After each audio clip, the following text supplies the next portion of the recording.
All right, so here's what I'm going to do. I'm going to join a sealed Theros Beyond deck, but I'm not going to build a deck yet. I'm just going to open up all the packs, let you look at them all, tell you my thoughts, and then I will build the deck in another video, maybe tomorrow, and then we can compare notes, and I'll start playing games on Friday or Saturday.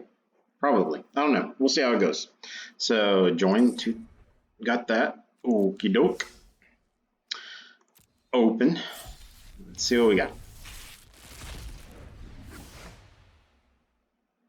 So for our rares, we have this enchantment. At the beginning of your end step, you may sacrifice another enchantment. If you do, search your library for a creature card with converted mana cost equal to 1 plus the sacrificed enchantment's converted mana cost, but put that card on the battlefield, then shuffle your library. So it's like Birthing Pod. Basically, you can just up your ramp. If you have a good curve with a lot of enchantments, could be good. Green, blue.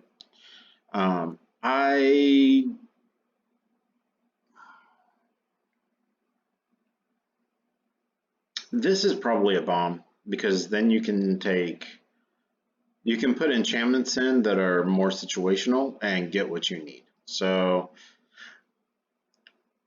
I would say this is more removal. It's kind of expensive removal. I'm not sure how I'd classify that.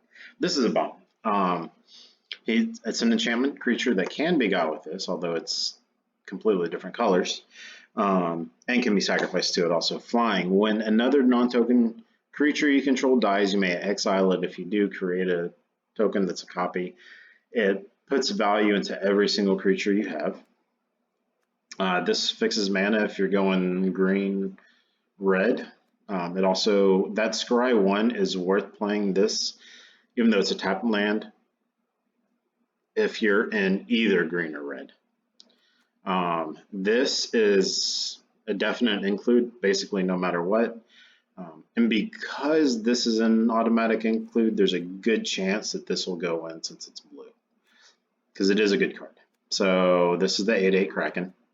So yeah, and then equipped creature gets +1/+1. It has Shadow Spear is ridiculous, so that's good. This is good on basically any creature. Yeah, that's ridiculous. All right, and then so this one is +1/+1 trample and lifelink. So the +1/+1 is whatever, but we're gonna have big creatures like the Kraken or the Demon. So the lifelink is extremely important, and the trample makes them nearly unblockable. It gives them evasion, because when you block them, it doesn't prevent all the damage, so it makes it less likely that they'll be blocked. And of course, the trample and lifelink doesn't go away after the creature dies, then you just move it. Yeah. All right. So this one is, whenever an enchantment enters the battlefield under your control, you may have that become a copy of another target creature, except it has this ability. So this is very good with all of these. It looks like we're probably in blue. I don't know if we'll be in black. It depends on what else is in the deck, but yeah. 4 of our 6 rares are most likely going to make it into the deck. If we're playing green, then this land will also make it. All right, so here's what we got. Let's look at this view. And I'll take screenshots of all this and make a big thing so you can see what the entire card pool is. But just real quickly, we've got say a constellation creature, so it provides value. Although it's a +1/+1 until the end of turn, so it's conditional. Flash enchant creature, it's a combat trick. It's just a pump spell that lasts longer but is weaker. It's only +1/+2 for 2, compared to like Growth Cycle, which is +3/+3, and then an additional +2/+2 if there's an 8 in your graveyard. Not from this set, but you know, for 2 mana, you're looking for at least +3/+3. So this is okay at best.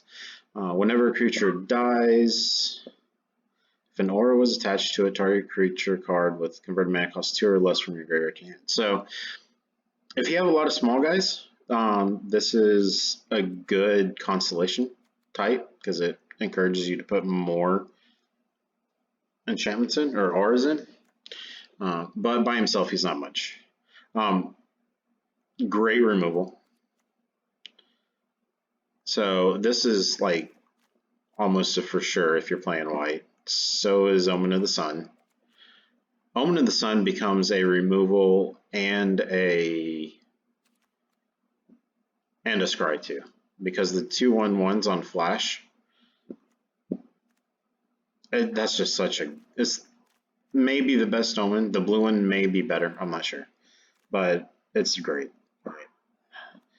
Removal. It's a little conditional, but it gives you 3 life and it gets rid of the biggest problem creatures. Not ability creatures, but the biggest problem creatures. Constellation. This is, I mean, it's a 4/4 for 5 that has a marginal constellation. It's not going to make it.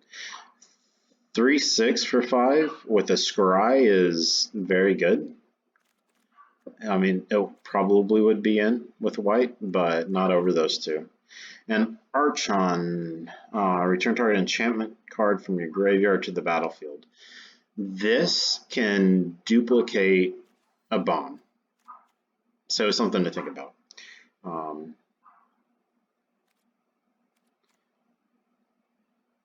Yeah, that's not great. Constellation, it's not great unless you're trying to fill someone's graveyard, either yours or your opponent's. Target creature doesn't untap. It's kind of a removal, so it's something to think about. There's 2 of them, so since we're probably playing blue, that would be a good include. That's just the unsummon. Basically, this is what we were talking about before. 0/5 Flash Defender. This turtle is actually a lot better than I originally thought. Starlit Mantle gives a creature hexproof with flash, so you can protect a creature immediately, plus it gives them a permanent +1/+1. It's a great card, but it's combat trick. Top 4 in their graveyard, not much. Whenever it deals damage, put that many cards into the graveyard. I mean, if you're messing with getting your opponent's graveyard, then that works. So this is an extremely good value card. It gives you 2 creatures for 1, and they're not small. It's a 2/3 and a 3/2 for 3. That's 5 power and 5 toughness in 1 card, split across 2 bodies. Yeah, I know he doesn't untap, but there are actually effects that can get him to untap too. Its power is equal to your devotion to blue, which might be really good, depending on how much blue there is. A 2/5 for 4. He can block until we get the Kraken out. It gains flying whenever you cast an enchantment. There's a lot of constellation in here, so that could be really good. There's the Sea God. Witness of Tomorrows is a 3/4 flyer for 5 that can also scry and help us find that. I mean, that's, and there's 2 of them. That's like, you know, seeing how this deck builds up. So with this one, we're looking for sacrifice outlet. So here's removal, pseudo removal. He's good to sacrifice because he's two cards or 2 creatures for 2 mana. This helps you sacrifice. Ooh. Yeah, so back here we had 2 omens. All right, and then this is a really good card kind of early on, and lifelink is relevant. So keep it in mind. Target opponent sacrifices a creature or enchantment. That's a good removal. This is a really good removal in a deck that has a lot of removal. So you can get targeted removal on the big guys and get rid of the little guys, or you can even remove the little guys so that they have to sacrifice their big guys with removal like -3/-3. You know, if they have a 7/7 and a 2/2, then you can use this on the 2/2 and use that. It also works very well with that because you can remove 1/1s and still make them sacrifice. So that would work well with being able to sacrifice creatures. They lose a life, you gain a life, you get the creature back as a 1/1 that you can sacrifice again, I believe. Yep, you can sacrifice it again. It will not come back, but you know, a 5/4 for 5 that gives a creature indestructible when it comes into play is nearly backbreaking. It's not a game winner, but it's a good card. That's removal. Especially if you're playing this, that's 4 devotion already. You would probably, if you're going black, you would probably play both of those. This one's a death touch that gains you life and helps escape creatures. So yeah, you'd be playing all 3 of those if we're playing black, most likely. Pump spell, not much. Bunch of 1/1s that can't block unless you're really trying to go wide. Deals 2 damage to target creature. That's removal. This is potentially really good removal. It can remove escape creatures or trade for escape creatures a lot of times. And you can pump it. But it's conditional removal at best. All right, so it deals 2 damage to any target. Omen, yeah, it's removal and a scry too. All the omens are really good. This helps you cycle through your deck, which is good, but it's not removal or a game winner. This cycles through, which is good. This is a flash removal. It's conditional, but it does give first strike and +2/+0, so it's relevant.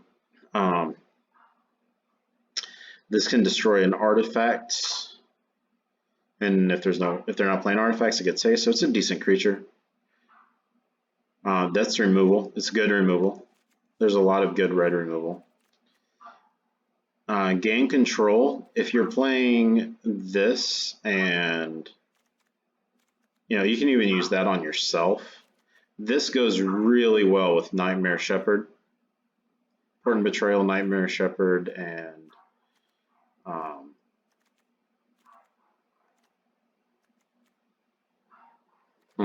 where was it? This guy, Lampad. So if you get this and you have either this, Lampad, or Phyrexia's Libation, then it's a good combo. It's broken with this one. I wish red-black would be really good if we had a bunch of these, but I don't know that I'm not going blue. So, you know, it's a thought. This guy is a 3/4 for 4, and if he goes through, he can become a 5/6, you know, a 6/2 or a 6/1 or a 5/2, 4/3. He can do a lot more damage just for 1 mana. So he's a very good creature. You know, the Labyrinth is good, but it's a rare card, so you're probably not going to use it. Rapid Flame is actually, this is a bomb. It's a late game, get your creatures through. You can remove little guys early game. This is a good removal and game winner. Enters the battlefield, create a Satyr token. It's a 4/4. Or I mean, it's 5 power for 5. So there's that. And then when you target it, you pump your team. If you're going really wide with Satyrs, it's a good Satyr card. But not for us. 7/3 for 5 is a really big dude. Sacrifice another creature. So he can get through because it gives him menace. So this also works very well with Port and Betrayal, except that you generally want to attack with it, not be pumping this guy with it. But it gives you another option there. At the beginning of your end step, you may pay 3 and sacrifice an on-land permanent. If you do, reveal cards from the top of your library until you reveal a non-land permanent. I wonder if this works with Portent.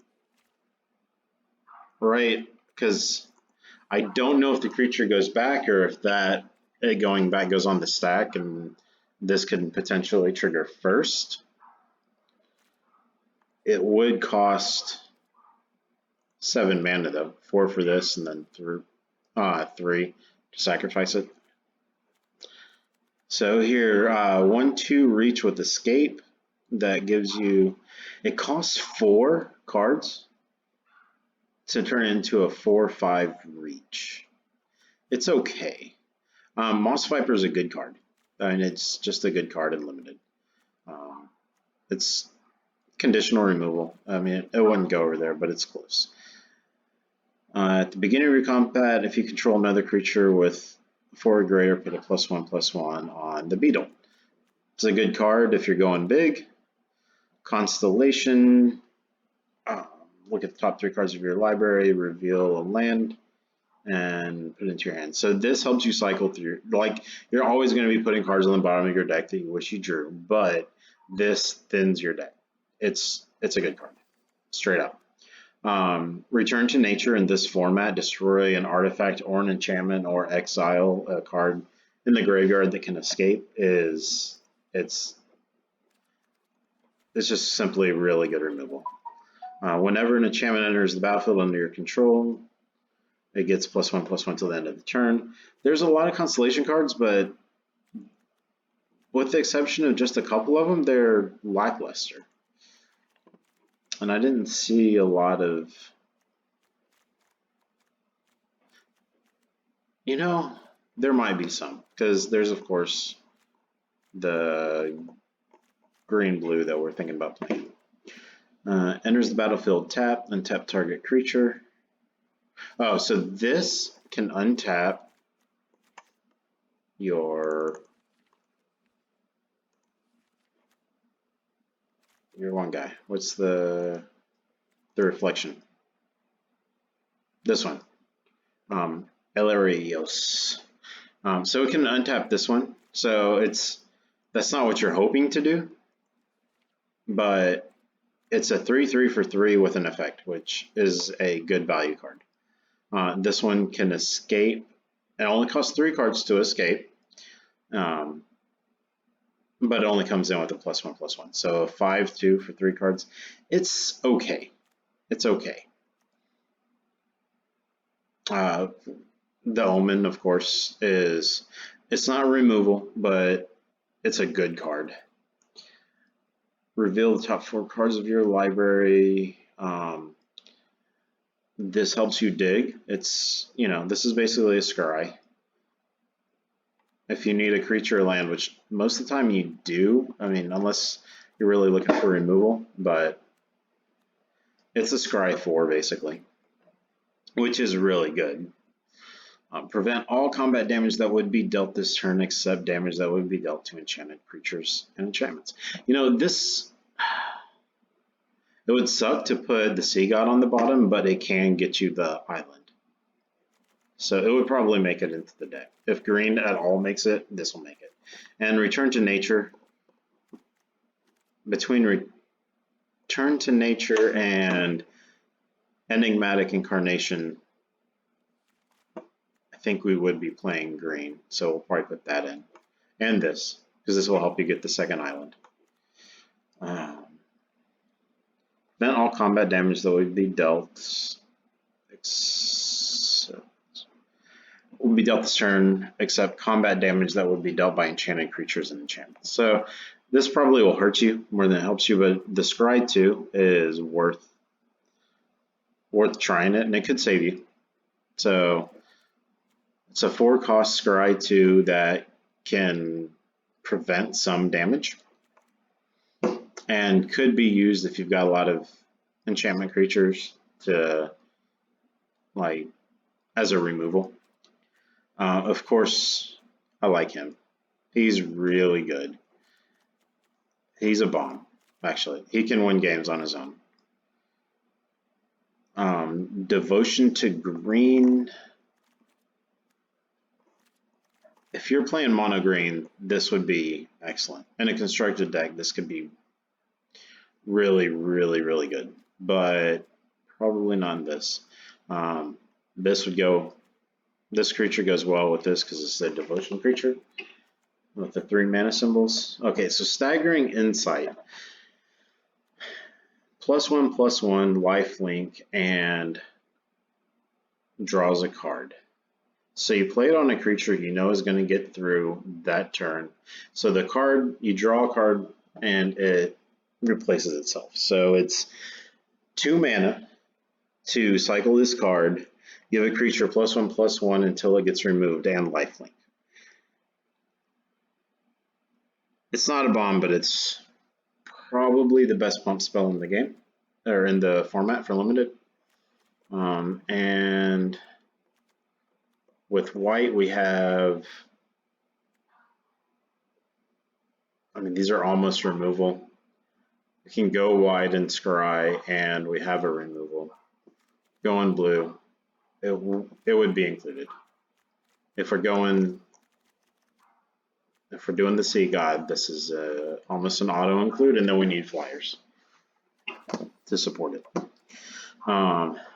This is going to be included if we go green, for sure. Or if we go red, there's green and red wouldn't be bad. That would be an on-color temple, but and we've got 1, 2, 3, 4,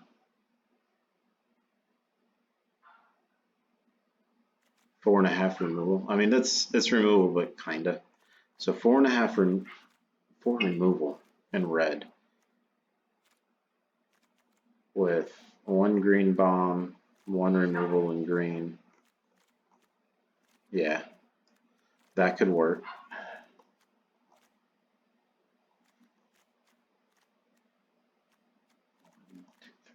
Yeah, I can see that happening.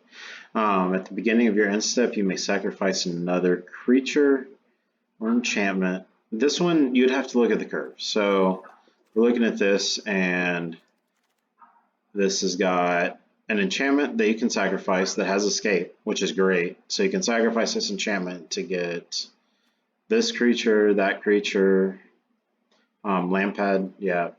So there's a lot of 2-drop creatures. There's a, instead of scrying 2, you could sacrifice this enchantment.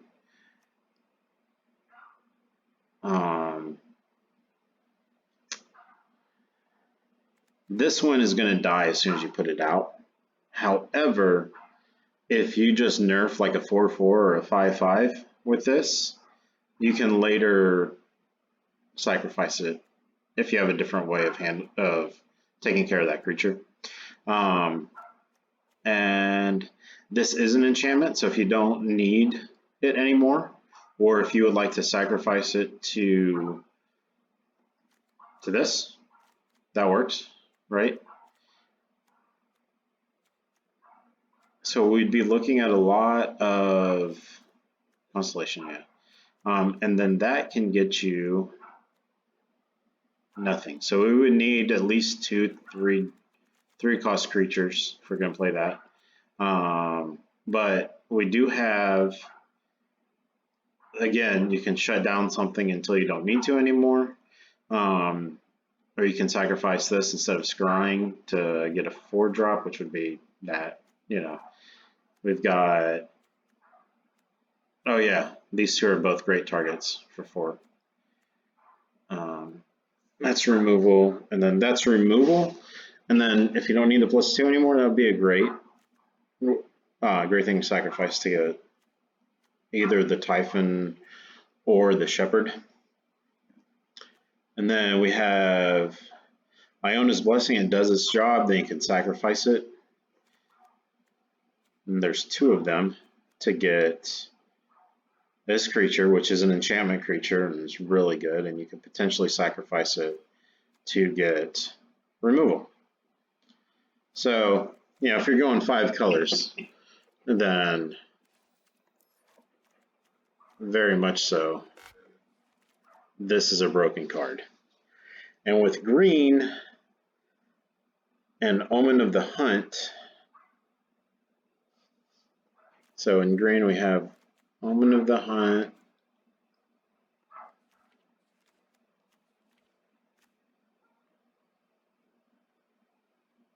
and no other mana fixing. But return to nature. And the Typhon. Alright, so with green and blue, it could work. No, it's too many colors. You're going to be into too many colors to get enough enchantments to make this work. Although this is a 6 cost as well. So if you're using this, then going green. Oh, and you could sacrifice this because it is an enchantment to get this. No, you can't get the Sea God.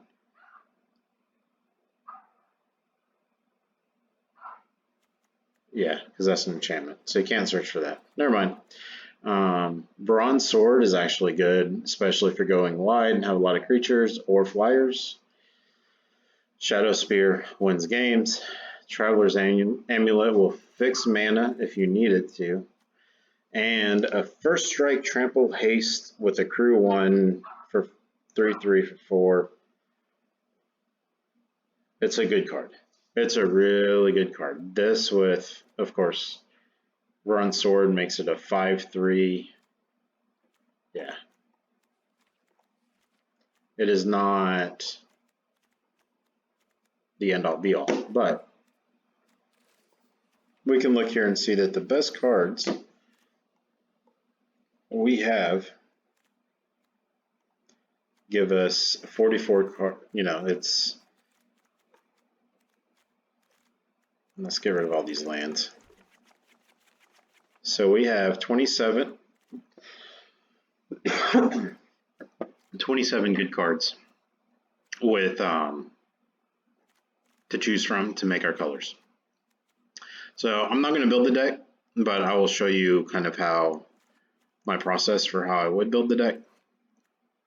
So the first thing I do is just put these. Oh no, there's got to be a way to.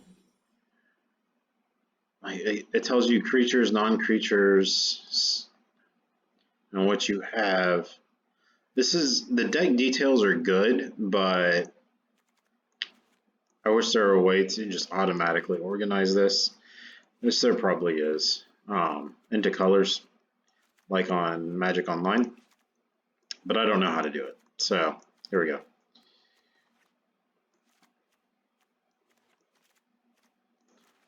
Blue, colorless, black, blue. Oh, here's more black. So you look at this and you see what colors do you really want to be in. We have 1, 2, 3, 4, 5, 6 blue, which are good. 1, 2, 3, 4, 5, 6, 7, 8, 9 red or black. So blue, black would be very good. 2, 4. There's 6 red also with a lot of removal, but it's, I think blue would be better. But this is how I would start the deck building process, and I will show you that in the next video. But I'm not going to build deck right now. I'm going to put all these back and take screenshots of the card pool to send to you as well, so you can see what you would do.